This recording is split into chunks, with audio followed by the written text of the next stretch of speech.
Bueno, ¿cómo están? ¿Todo bien? Ahí vamos a iniciar un poco esta clase de repaso que me interesa que tengamos, eh, supeditada a esa clase que suspendimos la otra vez. Así que vamos a ir repasando un poco em, lo que fuimos viendo. Vamos a comenzar un poco con este concepto, ¿no? La historia de la locura. ¿Se acuerdan que habíamos hablado que el concepto de la locura como un modelo eh, productivo, ¿no? Es eso que se pensaba en un momento que el loco, digo el loco, la locura como, como concepto general y para estabilizar un antes y un después de lo que pasa ahora, ¿no? Pero bueno, pero la discapacidad en todo su contexto, ¿no? Eh, como modelo productivo, o sea, el loco no podía ir, ni ir a la guerra ni sembrar el campo, la tierra. Entonces, había que eliminarlo porque era considerado un gasto. Pero ¿cómo se eliminaba sin, sin quedar como un asesino, ¿no? Como una inhumano, entre comillas? Entonces la iglesia, que fue uno de los principales motores del poder que, que ha pasado a lo largo de los tiempos, en su principio, antes uno ve la Ilíada y la Odisea, y cambia la palabra iglesia por la palabra religión, ¿no? En la Ilíada y la Odisea contaban cómo despeñaban a las personas con discapacidad o los locos del monte Tánatos ofreciéndolo a los dioses. Después la Iglesia Católica, con la Inquisición, consideró a los locos como poseídos por el demonio, los prendían fuego. Ellos decían que de esa manera el, el cuerpo se quemaba purificándose y el alma iba al cielo, ¿no? Una cuestión bastante compleja. Después fue un poco más acá. Los locos eran encerrados junto con los tuberculosos, los delincuentes en las cárceles. Y después comenzaron a haber movimientos, como siempre los conceptos revolucionarios, como siempre digo, el concepto de la locura sí, sobre todo el concepto de la salud mental estuvo muy ligado siempre al concepto político. Y las revoluciones y las guerras marcaron siempre un antes y un después en el concepto de la salud mental. En el año 1792 la Revolución Francesa no fue, no fue ajena a ello y, y propuso,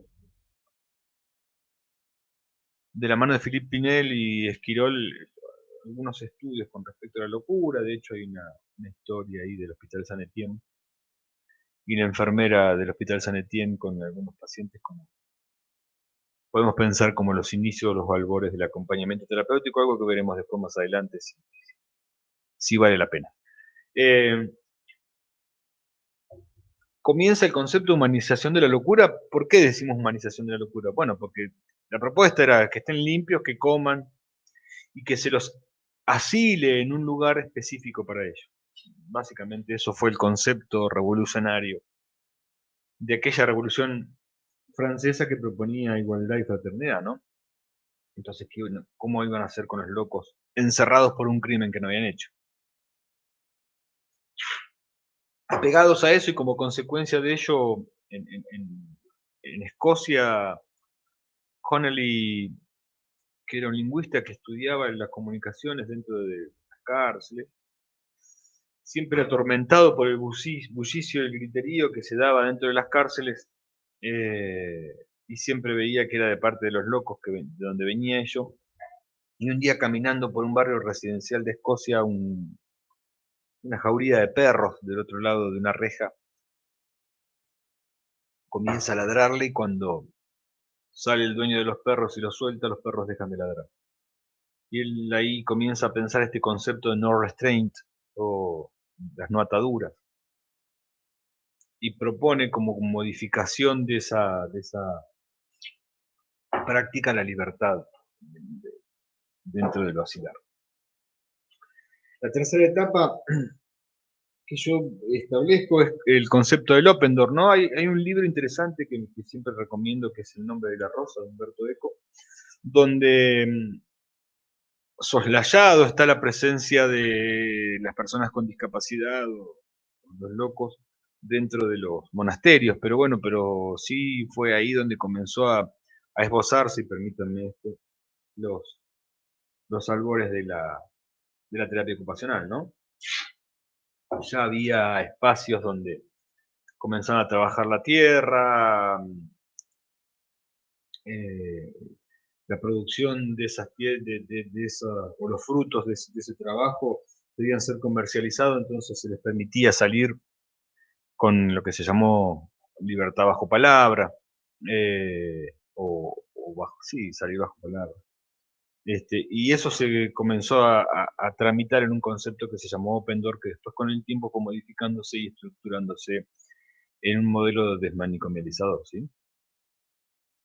Y más acá, nosotros vimos, y les conté de Franco Basaglia, el Mayo francés, donde comienzan algunos médicos argentinos a establecer paradigmas de salud y salud mental específicamente, como lo era este, Mauricio Goldenberg y García Navarro, que establecieron en el General Roca el primer hospital abierto, bueno, devenida de las dictaduras, como siempre las dictaduras y las no tan dictaduras, algunos conceptos también democráticos plantean la aniquilación de la libertad, ¿no? Sobre todo aquellos que tiene que sostener el Estado, ¿no? Los primeros achicamientos del Estado devienen siempre en la salud y casi siempre en la parte de salud mental. Entonces la dictadura cerró ese espacio, se fueron, y al volver creo que fue Mauricio Goldenberg quien volvió, y en el Hospital Evita hizo algo parecido con el Hospital Abierto y unos trabajos como lo hace el doctor Pellegrini ahora en San Luis, que son inicios o incorporaciones de las ideas del acompañamiento terapéutico, pero quien fue el que estructuró una idea allá por los finales de la década 60, principios del 70, fue Eduardo Calina, que lo vemos ahí, quien generó un dispositivo llamado Amigo Calificado. ¿Se acuerdan que habíamos hablado de este dispositivo? Que era para ver qué pasaba en el afuera, ¿no? En el afuera del tratamiento de las psicosis o de las adicciones. Él notaba que un equipo interdisciplinario veía que era plausible de dar el alta, con el tiempo la persona volvía a ser internada. Entonces él notó que esa problemática se gestaba afuera y generó este concepto de amigo rentado, de amigo calificado. En Estados Unidos también deviene la guerra de Vietnam y se genera también un dispositivo parecido, amigo rentado, se llama, ¿sí? Eh, Hay un concepto que nosotros desarrollamos, si se acuerdan, que es la distancia operativa. El concepto de amistad, como siempre decimos, no tiene una direccionalidad, no tiene una proposición más allá que el hecho de ser amigos, simplemente no tiene, ni siquiera está planeado en el inicio de la amistad un final, eh, por más que después venga el final, pero no está planeado un final, ni un sentido a ese estar. Eh, Establezco la aparición del libro de Susana Curas de Mauro y Silvia Resniski, que se llama Acompañante Terapéutico con Pacientes Psicóticos, en el cual ahí nombran la palabra acompañante terapéutico, y me pareció interesante establecerlo desde ahí.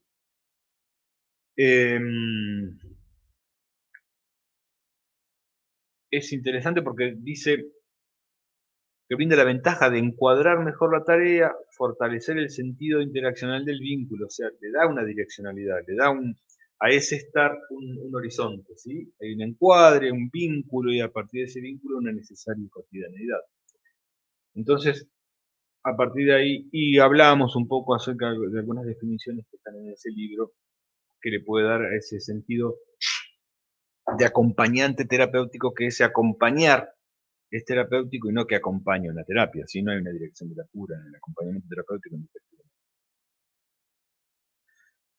Dice, ¿qué es el acompañante terapéutico? Dice, es un agente de salud capacitado para sostener, aliviar y compartir necesidades, angustias y desequilibrios de una persona con padecimiento mental. Esta definición de persona con padecimiento mental y el concepto de agente de salud yo lo perfeccionaría un poco más, lo apuntaría un poco más, diría agente de salud mental. Inequívocamente, no hay discusión seria con respecto a esto. El acompañante terapéutico es un agente de salud mental, ¿sí? La Ley Nacional de Salud Mental los ubica específicamente en ese rol, en ese espacio, en ese sitio necesario, y es de ahí donde sale el concepto de persona con padecimiento mental. Persona es un sujeto de derecho, un concepto biopsicosocial y rompe un poco con ese modelo médico hegemónico.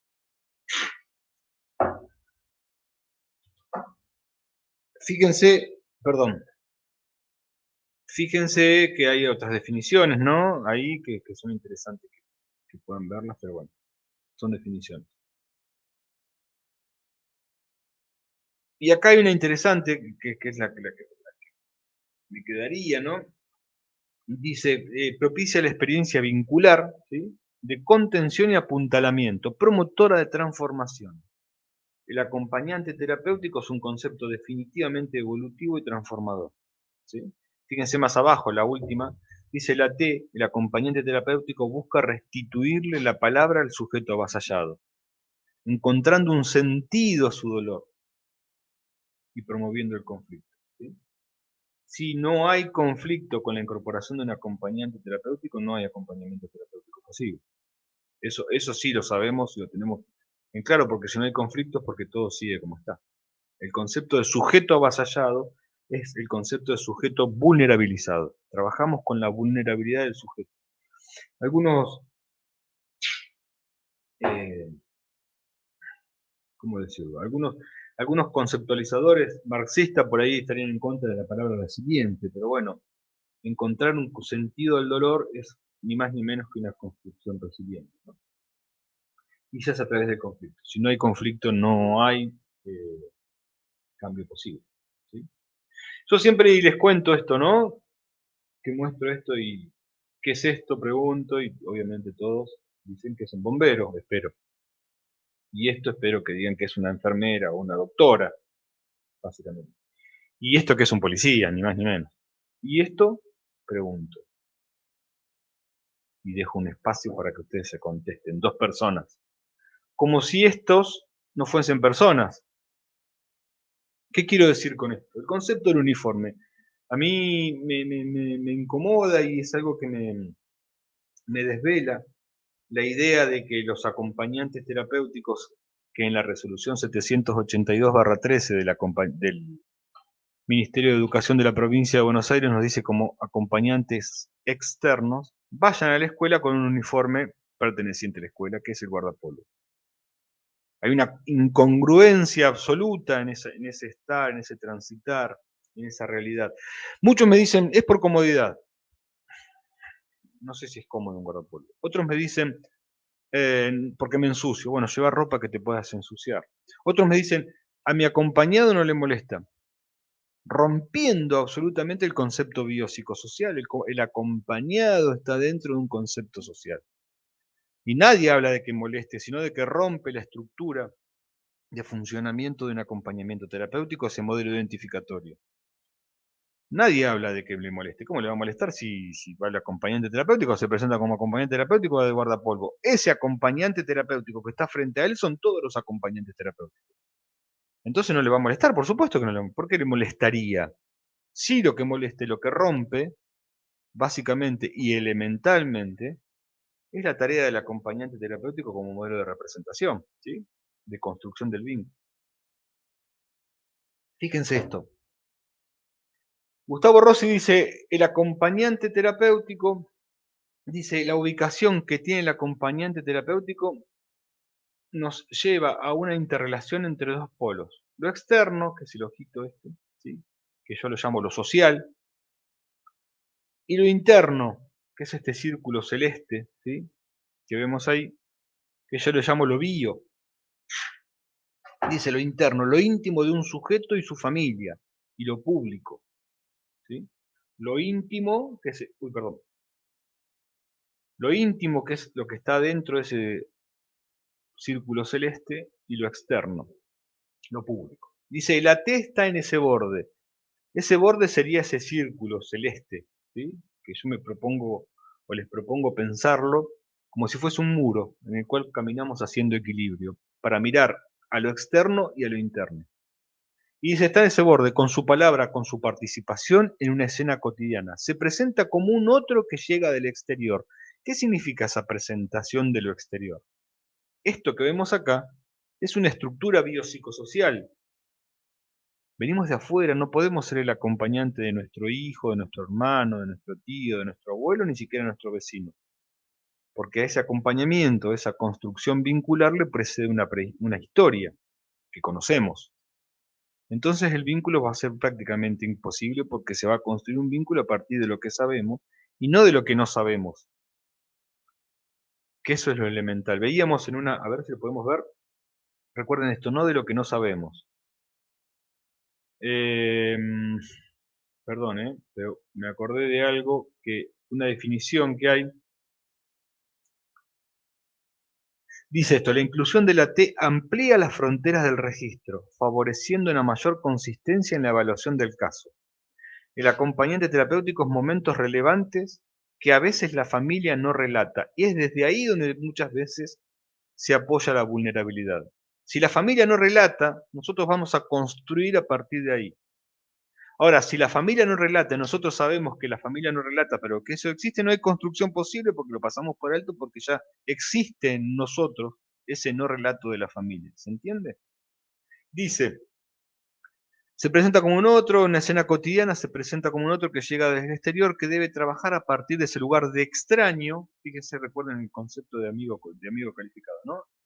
En ese lugar de extraño ¿por qué? Porque viene de afuera, ¿sí? Para convertirse en alguien no anónimo.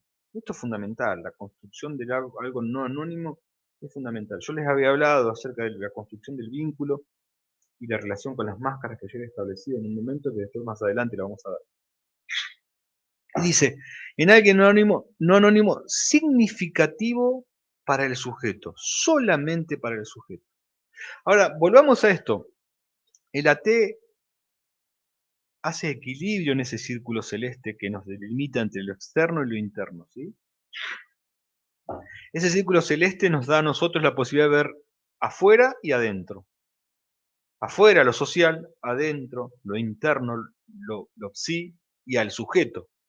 Ahora, ¿qué pasa si nosotros en una cercanía o imaginemos esta cercanía que caemos hacia adentro de ese muro? No vemos lo social, no vemos el lugar a donde vamos a insertar, a dar herramientas a ese sujeto para que se inserte. Ahora, si caemos hacia afuera, esto de nada, ya no doy más, me quiero ir, esta cosa de que todos nos dé lo mismo, caemos hacia afuera y no vemos más ni lo bio ni lo psico. Dejamos de ser significativos para ese sujeto y esa significancia queda como flotante. Entonces, la distancia que yo establezco entre el sujeto y ese círculo celeste le llamo distancia operativa. Es esa distancia óptima que me permite observar el afuera, el adentro y al sujeto. Esa distancia se sostiene con la pertenencia a un equipo interdisciplinario que yo denomino que es el rol. No es lo mismo para mí rol y función. Yo denomino que el rol es la pertenencia a un equipo interdisciplinario, ¿sí? Y la supervisión. Esos dos elementos nos permiten sostener y mantener la distancia operativa, ¿sí? Esto también lo veníamos viendo, ¿se acuerdan? Y hablamos de vulnerabilidad y vamos a ver una definición. Dice, se define el sentimiento de vulnerabilidad como la percepción consciente. Si es consciente es observable. Me puede decir tengo miedo, estoy angustiado, me miran mal, un montón de cosas. Lo observable es el campo de acción del acompañante terapéutico. Con lo observable vamos al equipo interdisciplinario necesario para nuestro rol y es ahí donde mostramos lo que observamos y es en ese campo donde se analiza lo observado para establecer las directrices necesarias Y digo, establecer las directrices necesarias con la participación del acompañante terapéutico. El acompañante terapéutico no trabaja para un equipo interdisciplinario, es parte de ese equipo interdisciplinario. Entonces, en esas directrices, perdón, va a haber también participación del acompañante terapéutico. Es la función del acompañante terapéutico establecer las estrategias necesarias en el campo de acción para llevar a cabo esa demanda. ¿Se entiende? Trabajamos con la vulnerabilidad, no con la patología. Hablaba hoy acerca del concepto de resiliencia y algunos resquemores con la idea esta de la resiliencia, pero a nosotros nos sirve para definir un poco ese trabajo, de decir qué es la capacidad de ciertos materiales para recuperar su estado natural después de pasar por diferentes procesos. ¿Sí? Y fíjense que dice, la resiliencia se construye en contacto con otros seres humanos. Fundamental, fundamental. Es hasta acá donde vamos a llegar, es hasta acá donde yo quería que repasemos y que veamos cómo el acompañante terapéutico va incorporando poco a poco algunos conceptos teóricos para poder llegar al concepto del encuadre. Yo les recomiendo que lean el cuadernillo de bibliografía ampliatoria, es una recomendación que no es tan obligatoria, pero está bueno porque nos amplía los horizontes de saber de dónde salimos y hacia dónde vamos. ¿Sí? Nos vemos en la próxima clase. Muchas gracias.